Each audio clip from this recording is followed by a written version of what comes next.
जोपर्यंत यांच्या घरात अशी काही लव जिहादची घटना होत नाही ना त्यांना झळ पोचणार नाही. जे पण हे बोलणारे या जिहादांना समर्थन करणारे जे लोक आहेत ना, नेते आहेत ना, त्यांना सांगेन येऊन ह्या आईला भेटा, या वडिलांना भेटा, तिच्या आईचे अश्रू बघा आणि मग सांगा आम्ही जे करतोय ते चुकीचं करतोय का.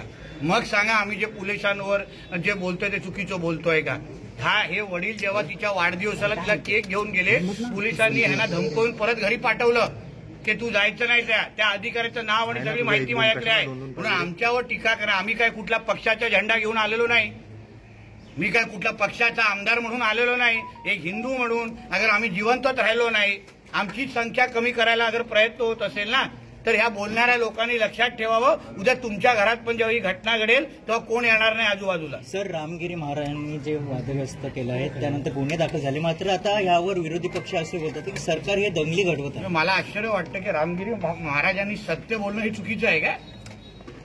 मग आमच्या देवी देवतांचे स्टेटस ठेवले जातात, त्यांच्या देवी देवतांच्या मूर्तींची विठंबना केली जाते, आमच्या महापुरुषांवर दगड मारले जातात, पुतळ्यांवर दगड मारले जातात, आमच्या महाआरत्यांवर घाणेरडे काही ना काहीतरी डायलॉग मारले जातात, रील बनवले जातात. तेव्हा ह्या सगळे वादग्रस्त विचार होत नाही. जे महाराजांनी सांगितलं जे त्यांच्याकडे ज्ञान आहे, ते अभ्यासू आहेत, त्याप्रमाणे त्यांनी समोरच्या हिंदू समाजाला प्रबोधन करण्याचा प्रयत्न केलेला आहे. त्याच्यामध्ये वादग्रस्त काय चुकीचं काय.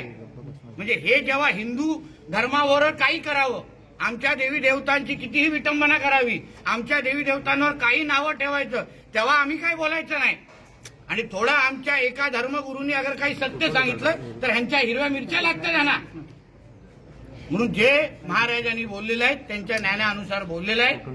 पुरा हिंदू समाज त्यांच्या मागे खंबीर पद्धतीने उभा आहे. नितेशजी, तुम्ही आता तहसील कार्यालयामध्ये अधिकाऱ्यांना भेटलात, मात्र त्या ठिकाणी पोलिसांना बोलवण्याची एक विनंती केली होती, मात्र शेवटपर्यंत पोलीस समोर आले नाही. येऊन देणं मला हरकत नाही, कारण का पुढची मीटिंग जिथे येईल ना तिथे निश्चित पद्धतीने त्यांना उभं राहायला लागेल.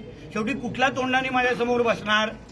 माझ्याकडे पुरावे आहेत, माझ्याकडे माहिती आहे कुठल्या पद्धतीने या खात्यात पोलीस खात्यातले काही अधिकारी आमच्या देवेंद्र फडणवीस साहेबांचं नाव खराब करतायत, स्वतःची ड्युटी करत नाहीयेत, नियम कायदे पाळत नाहीयेत. म्हणून आता जे काही तुम्ही ही काही परिस्थिती आहे ना, तशी परिस्थिती आता देवेंद्र फडणवीस साहेबांकडे सांगितली जाईल आणि मग त्या बैठकीला हजर व्हायलाच लागेल, तेव्हा आपण जवाब विचारू. विधानसभेच्या पण भाजपच्या एका पदाधिकाऱ्यांनी त्या पीडित परिवाराला भेट दिली नाही, आज रॅलीमध्ये सामील झाले. मी एक हिंदू म्हणून इथे आलेलो आहे, मी माझं हिंदू म्हणून कर्तव्य पूर्ण केलेलं आहे. बाकीच्यांबद्दल बोलण्याचा अधिकार मला नाही. विधानसभेच्या